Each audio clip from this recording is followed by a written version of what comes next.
Hapo laptop yetu imefunguka, ipo clear. Kwa hiyo tutachukua kasa yetu, ako kamshale tutaelekeza hapo kwenye funguo hii hapa. Tuta double click hapa. Hapa bali hapa.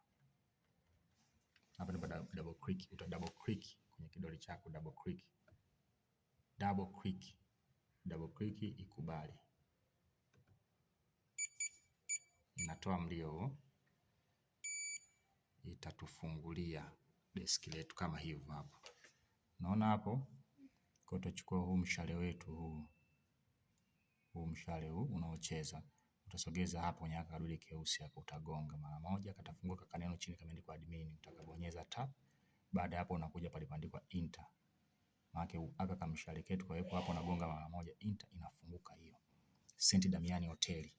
Ulipo reception unachukua huu mshale huu. Kazi yako ni sehemu moja tu, unauleta hapa ni reception hapa. Uta double click. Okay, double click vinafunguka vyumba vyako vyote kama vinavyoonekana hapo.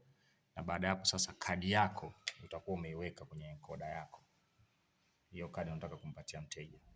Njoo hapa kwenye chumba unachokitaka, chukua huu mshale huu, ulete hapa kwenye 225, double click. Imefunguka hapa. Hii stage ndio unachagua muda. Yaani kadi expire lini? Kwa sababu kama unavyoona hapa kuna siku ziko hapa, kuna masaa yako hapa. Kwa hapa ni option yako. Kwa ukibonyeza hapa maana yake leo ni tarehe 23. Kwa tunaipeleka kadi labda tarehe 24 lete ya shumu. Hii hapa tarehe 24. Tumeweka tarehe 24, imebadilika hapo tarehe 24. Kwa tukigonyeza hapa issue card hapa mara moja tu hivi. Umeona imekuandikia hili neno hili. Kadi issue successful. Kwa hiyo hii kadi iko tayari kwa matumizi. Utapiga tu hapo okay.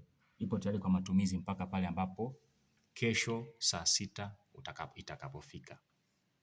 Kwa kurudi kule ulipotoka unaweza ukadondosha kadubwasha kako paka kwenye nyekundu ukagonga pap ikarudi hapo. Hapo sasa huna tena matumizi ya laptop. Tumemaliza.